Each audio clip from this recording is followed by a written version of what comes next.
E vamos falar da composição ministerial do futuro governo Lula. Olha aí, as escolhas estão difíceis, a coisa está complicada. Até o momento, só 7 ministros foram confirmados. Ainda tem muita vaga para ser preenchida, porque o número de ministérios do terceiro mandato do petista será 60% maior comparado ao do atual presidente Jair Bolsonaro. Essa notícia é destaque no site da CNN. De acordo com o futuro ministro-chefe da Casa Civil, Rui Costa, o governo Lula terá 37 ministérios, a mesma quantidade que ele tinha lá no seu segundo mandato. Volta um pouquinho o meu TP.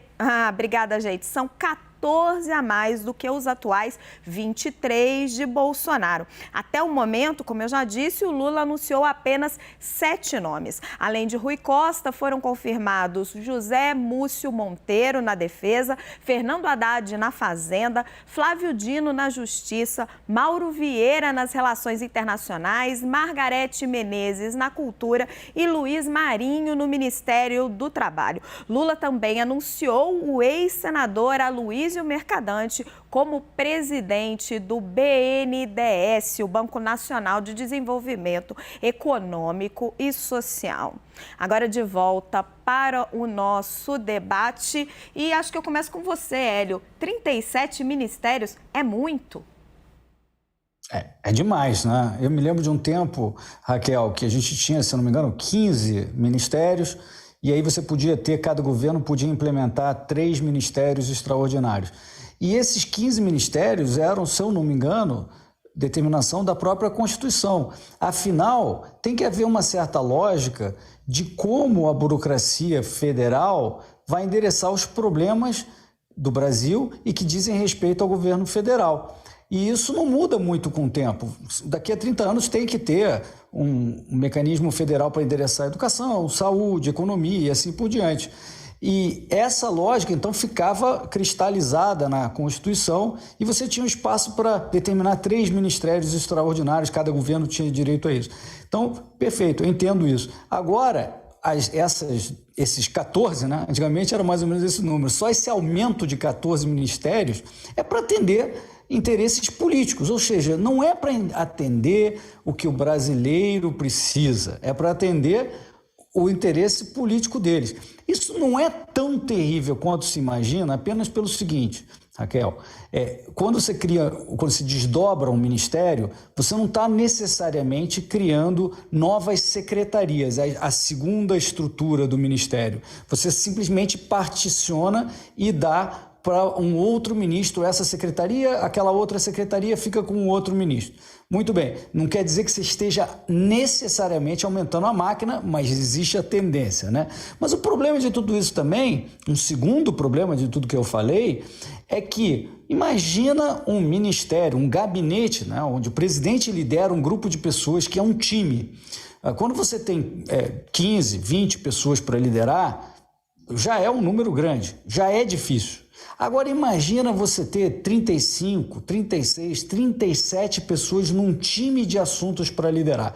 Imagina esta reunião de gabinete, essa reunião ministerial. Se você der 5 minutos para cada uma dessas pessoas falar, você vai gastar 3 horas e pouco, mais de 3 horas, para você ouvir o que cada um tem a dizer. Não faz sentido. Na verdade, uma pessoa, um líder, seja no governo, seja no setor privado, consegue lidar com uma equipe, no caso de um presidente da empresa, uma equipe de diretores, 5, 6, 7 no máximo. Mas mais que isso, vira uma assembleia onde ninguém se entende. Resumo da ópera. Tudo isso é para atender interesses políticos e não tem a lógica do que o governo federal precisa para atender os desafios que o governo tem com o Brasil. Do ponto de vista da iniciativa privada, é uma loucura, né? Se você atender um por dia, um mês, não dá conta. Eu já vou passar a palavra para o Cleverson e para o Felipe, mas antes atualizo vocês sobre a situação do ex-governador do Rio, Sérgio Cabral, que está perto de sair da prisão. O nosso repórter Pedro Duran tem informações. Fala, Pedro. Pois é, Raquel. trazer a informação para vocês. Acabo de falar com o Marco Antônio Cabral, que é o filho do ex-governador, que está lá dentro. E ele me disse o seguinte: estão instalando nesse momento a tornozeleira eletrônica de Sérgio Cabral. Havia uma possibilidade de que essa tornozeleira fosse colocada na casa em que ele vai ficar, um apartamento no bairro de Copacabana, mas a Justiça determinou, portanto, que ele saia daqui, da unidade prisional da Polícia Militar do Rio de Janeiro, com tornozeleira eletrônica. Esse equipamento já está sendo instalado. O último passo que falta para a soltura de Sérgio Cabral é a chegada do oficial de justiça, que vai liberá-lo para poder ir embora do presídio 6 anos depois e com 25 processos na justiça.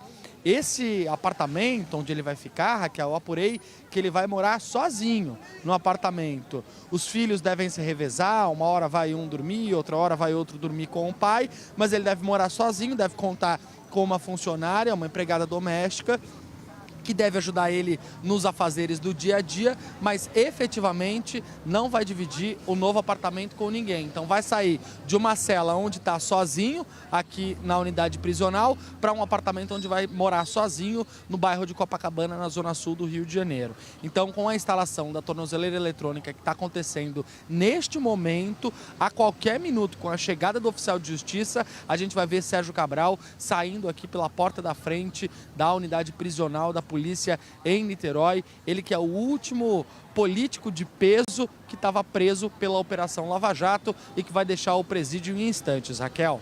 Obrigada, Pedro. Pedro traz informação importante. A Justiça está instalando a tornozeleira eletrônica no Sérgio Cabral. É aquele equipamento que permite, né, aos oficiais de justiça garantir que o preso não saiu ali da sua residência. E vocês vão ver já, fiquem ligadinhos na CNN, essa imagem de Sérgio Cabral deixando a cadeia. Enquanto isso, volto para o nosso debate sobre os 37 ministérios do governo Lula. Felipe, eu trago um outro ponto desse debate para você. 37 ministérios, mas com uma estrutura pública que ainda é muito grande, só que está mais enxuta. Em relação ao que deixou o governo Lula II, quando o Lula deixou o poder, e mesmo quando estava a Dilma, nós temos aí, início do governo Temer para cá, uma redução de cerca de 15% no número de funcionários públicos, né? Cortou-se praticamente os concursos públicos, essas pessoas foram se aposentando e não foram repostas. O que você acha que vai acontecer? Vão fazer mais concurso público? Vão trabalhar com mais eficiência? Como é que vão encher aí todos esses ministérios?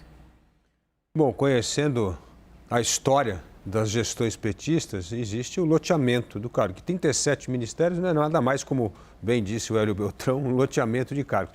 E, aliás, no contrafluxo da história, porque antigamente você tinha 28 partidos, agora já caiu para 12, 13.